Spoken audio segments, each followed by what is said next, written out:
حوالات کی سلاخوں کے پیچھے سے میں اسے نماز پڑھتا دیکھ رہا تھا۔ وہ 25-26 سال کا خوبصورت نوجوان قتل کے مقدمے میں 2 دن پہلے ہی یہاں لایا گیا تھا، جہاں سے چند دن بعد عدالتی کارروائی کے بعد اسے جیل منتقل کیا جانا تھا۔ اس کے خلاف کیس کافی مضبوط تھا، اس لیے گمان غالب تھا کہ 1-2 پیشیوں کے بعد ہی اسے سزائے موت سنا دی جائے گی۔ میں ایک پولیس والا ہوں اور پہلے دن سے ہی میرا رویہ اور لہجہ اس کے ساتھ کافی سخت رہا تھا، لیکن اس کے لبوں پر ہمیشہ ایک دل موہ لینے والی مسکراہٹ ہوتی تھی اور ہمیشہ وہ مجھے بڑا سمجھتے ہوئے ادب اور نرم لہجے میں بات کرتا تھا، اور مجھ جیسا سخت انسان بھی 2 دن میں ہی اس کے اچھے اخلاق کے سامنے ہار گیا تھا۔ اب وہ سلام پھیرنے کے بعد دعا مانگ رہا تھا۔ میں اسے دیکھتا ہی رہ گیا۔ وہ اس طرح خشوع خضوع سے دعا مانگ رہا تھا کہ یوں لگتا تھا جیسے وہ جس سے مانگ رہا ہے وہ اس کے بالکل سامنے بیٹھا ہو۔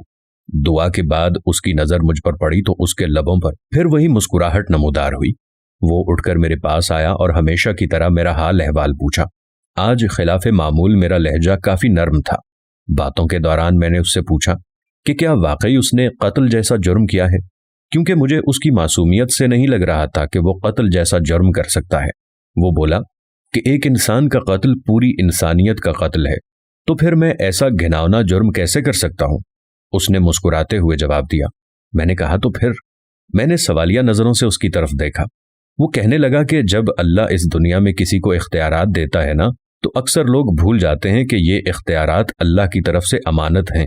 وہ ان سب کو اپنا کمال اور حق سمجھ بیٹھتے ہیں۔ میرے ساتھ بھی ایسا ہی ہوا ہے۔ ہمارے علاقے کے ایک بااثر انسان نے قتل کر دیا اور اتفاق سے میں وہاں سے چند قدم ہی دور تھا۔ اس نے الزام مجھ پر لگا دیا، جھوٹے گواہ بھی تیار کر لیے اور میں یہاں آ گیا۔ مجھے دکھ سا ہوا۔ میں نے کہا تو تمہارے گھر والوں نے کچھ نہیں کیا؟ کہنے لگا کہ گھر والوں نے اپنی کسی کوشش کی، لیکن وہی بات، اس معاشرے میں لوگ بھی ڈر کے مارے اس کا ساتھ دیتے ہیں جو طاقتور ہو۔ وہ پھر سے مسکرایا۔ مجھے اس کے سکون کو دیکھ کر حیرت ہوئی۔ میں نے کہا کہ تمہیں ڈر نہیں لگتا؟ ہو سکتا ہے کچھ دنوں تک تمہیں موت کی سزا سنا دی جائے۔ کہنے لگا کہ انشاءاللہ مجھے کچھ نہیں ہوگا۔ میں نے اس کے آگے اپنی عرضی رکھ دی ہے جس کے سامنے بڑے سے بڑے بادشاہ کی بھی کوئی حیثیت نہیں ہے۔ اس نے بڑے پر یقین لہجے میں جواب دیا تھا۔ میں نے پھر سوالیہ نظروں سے اسے دیکھا۔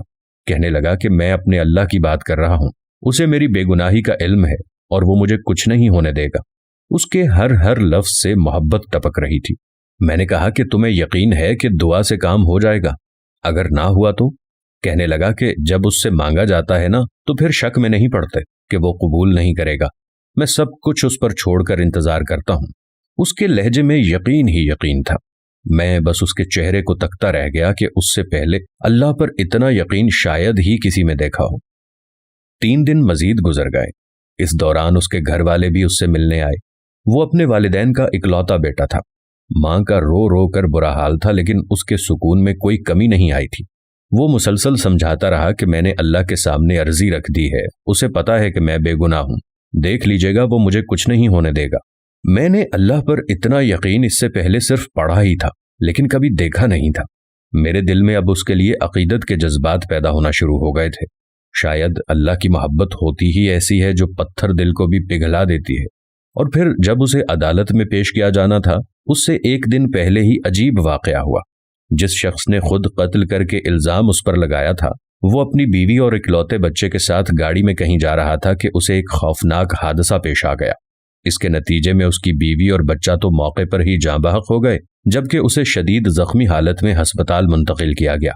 کافی گھنٹوں کے بعد ہوش میں آنے کے بعد اسے بیوی اور بچے کے مرنے کی خبر ملی تو اس کی حالت اور بگڑ گئی۔ اسی جانکنی کے عالم میں اسے کچھ یاد آیا۔ اس نے چیخ کر قریب موجود ڈاکٹر کو اس کی ویڈیو بنانے کا کہا، تو اس نے ویڈیو میں بڑی مشکل سے اپنے جرم کا اعتراف کیا اور اس نوجوان کو بے گناہ قرار دے کر ہاتھ جوڑ کر معافی بھی مانگی۔ اس نے ڈاکٹر سے وعدہ لیا کہ وہ یہ ویڈیو ضرور پولیس اسٹیشن لے کر جائے گا۔ شاید بیوی بچے کے مرنے کے بعد اور اپنی حالت کا علم ہو جانے کے بعد وہ اس گناہ کو ساتھ لے کر مرنا نہیں چاہتا تھا۔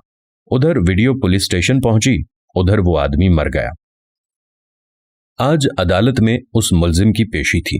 عدالت کے سامنے اس کی بے گناہی کا ناقابل تردید ثبوت ویڈیو کی شکل میں موجود تھا، لہٰذا اسے باعزت بری کر دیا گیا۔ میں کمرہ عدالت میں کھڑا گمسم سا سوچ رہا تھا کہ اللہ ان بندوں کی جو صحیح معنوں میں اس پر ایمان لاتے ہیں، ان کی ایسے بھی مدد کر سکتا ہے۔ اس کی ہتھکڑیاں کھول دی گئی تھیں،